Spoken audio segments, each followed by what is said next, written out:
First, I want to give a shout out to my friend Mukesh Aghi. Mukesh is an incredible leader. Let's give him a round of applause. And I think he had coffee with me when I was at 3% in the polls about 10 years ago, and has been a family friend and just a wonderful leader. And I appreciate Preeti on my team for helping me with the U.S.-India Council.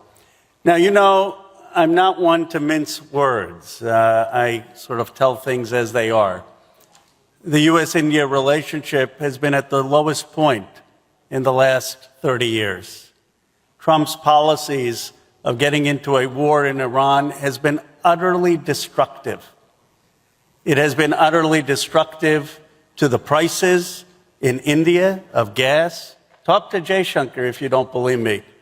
The idea that we engaged in a unilateral war without our allies, without even consulting Europe or Canada or India, and made a mess of the world, has hurt our credibility. And then the irrationality of the tariff war. I was in China, and the Indian ambassador said to me, a generation of trust has been lost by this president of yours. See, if we don't speak the truth about the damage that this president has done, not only at home but abroad, then we're just not living in reality. The new generation is not only going to have to rebuild America, we're going to have to rebuild our relationships around the world. And I contrast one of the greatest presidents with arguably the worst president in our history, FDR, with Donald Trump.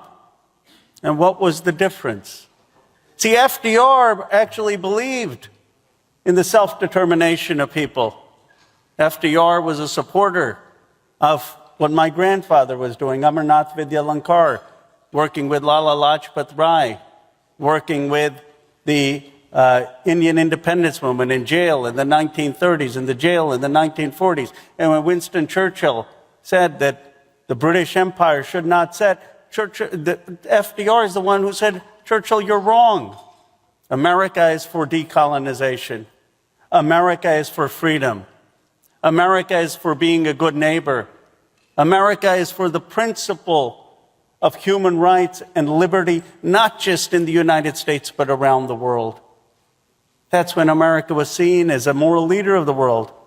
And when John F. Kennedy was president, when we talked about self-determination and decolonization and working together with other nations to solve global poverty, to go into space, to solve disease, not through dictating by our might, but by inspiring from our ideals. That's what inspired people to come to America. That's what inspired my parents to come to America. That's what inspired so many here to come to the United States. And now you have an America that has forgotten that moral vision, that has a foreign policy of might makes right, threatening not just Iran, threatening Cuba, threatening to conquer Greenland. And we're having dinner as if everything is normal. Of course it's not normal. You know, who cares about the partnerships of this and that when this president is literally destroying America's leadership in the entire world? And the demagoguery about immigrants, the demagoguery of this president in talking about the lack of immigrants coming into the United States.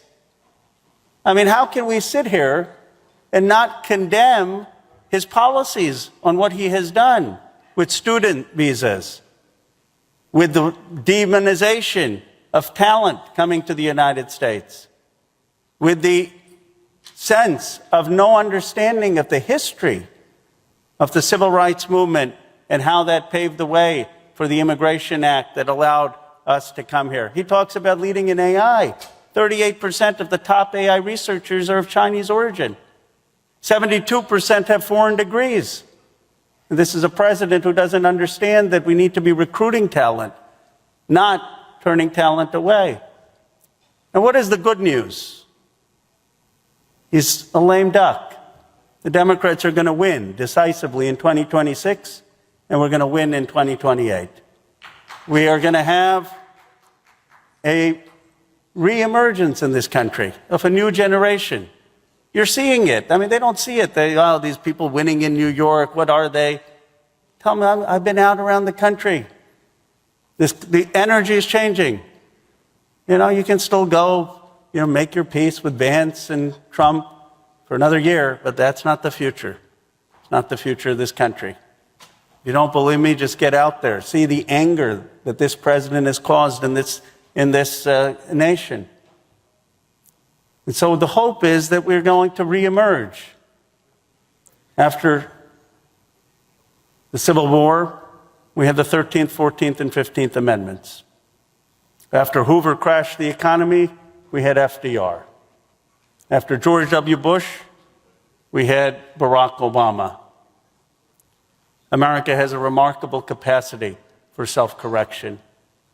Our destiny is to be the first cohesive multiracial democracy. And my hope as an Indian American of Hindu faith, as an Indian American who was inspired by my grandfather and who saw the sacrifices he made, as people who, whatever we do, we'll pale in comparison to the sacrifices that my grandfather made, pale in comparison to the sacrifices that the founders of this country made, that those who fought in the Civil War made, or in World War II made, or were beaten on the Edmund Pettus Bridge made. My hope is that as we talk about the U.S.-India relationship, we talk beyond what the defense relationship is, what the economic relationship is, what the investment relationship is. We talk about what the relationship needs to be in terms of our highest values. The values of seeing human freedom flourish here and around the world. The value of seeing self-determination flourish here and around the world. The values of seeking a world that is at peace, working to solve civilization's problems. At its best, that's what America is. And at its best, that's what Indian Americans should be. It's not about a blind alliance. It's about finding an alliance that will further the values of civilization and humanity. That is the work I hope to do, and I'm really honored to have the opportunity to share some remarks. Thank you.